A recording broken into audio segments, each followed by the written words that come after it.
Bonjour les enfants. 2 vidéos sont déjà dédiées spécifiquement à la dissertation. Les questions de la conclusion et de la transition sont évoquées communément avec le commentaire dans la même vidéo. Pour autant, quelques points de méthode sont encore à ajouter pour totalement faire le tour de la dissertation.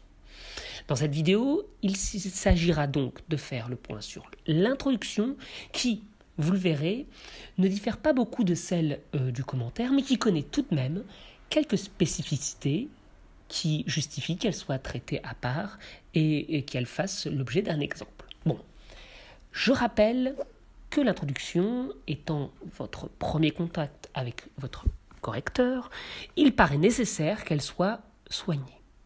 Vous m'accorderez qu'il est peu engageant de rentrer chez quelqu'un quand le paillasson est totalement crotté. Enfin, vous voyez l'image. Donc, rédigez-la, polissez-la, tant qu'à faire se peut au brouillon. L'objectif est le même que pour un commentaire. Il s'agit d'amener étape par étape votre réflexion, sauf que, je le rappelle, elle ne porte pas sur un passage, mais sur une œuvre entière. Par conséquent, l'une des premières missions est bien entendu de présenter cette œuvre. Vous verrez concrètement dans l'exemple qui suit comment procéder à cela. La deuxième mission de votre introduction, et non des moindres, est de proposer une analyse du sujet, lequel ne doit pas être pris comme argent comptant, mais compris, synthétisé, interrogé. Bref, vous voyez la vidéo sur l'analyse du sujet. Et dernière mission, l'introduction se doit d'être programmatique.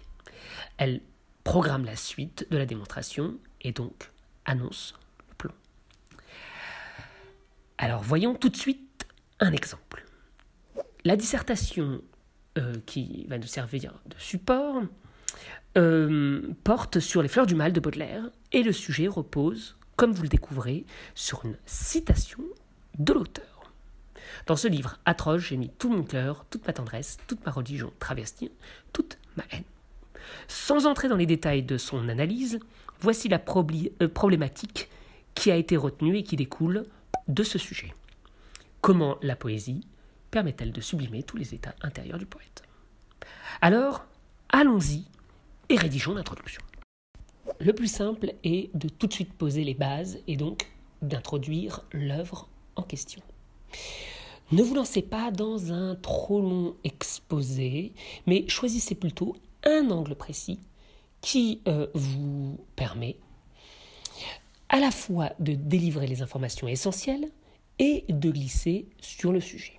Alors ici, l'angle de la modernité qui est défini permet de poser les bases de l'esthétique de Baudelaire et d'introduire l'opposition qu'on retrouve dans la citation au cœur du sujet. Vous voyez, à partir de Baudelaire et son recueil Les Fleurs du Mal paru en 1857, sont données ici les informations essentielles, où il délivre une définition nouvelle de la beauté.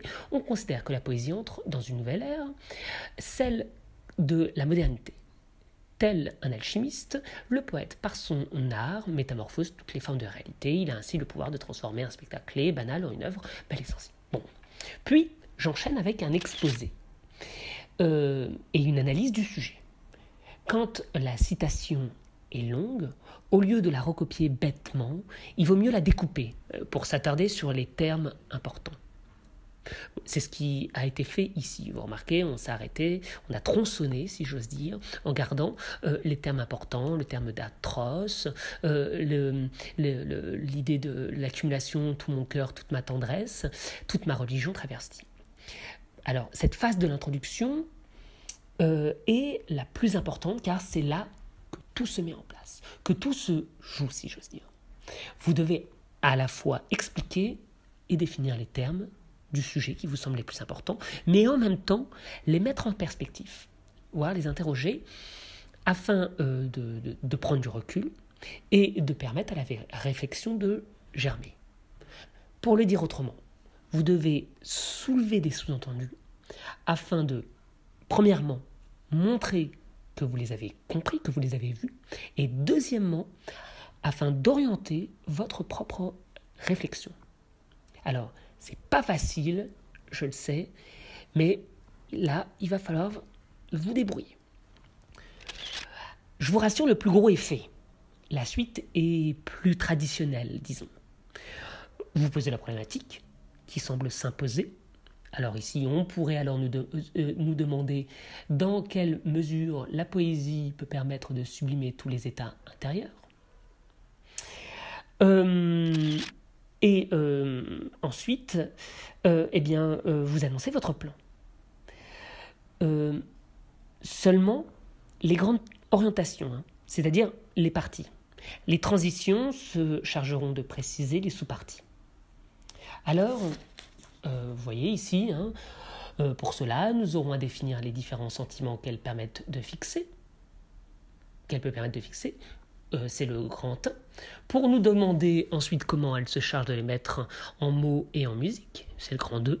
Nous terminerons par interroger l'alchimie que la poésie permet d'opérer, c'est le grand 3.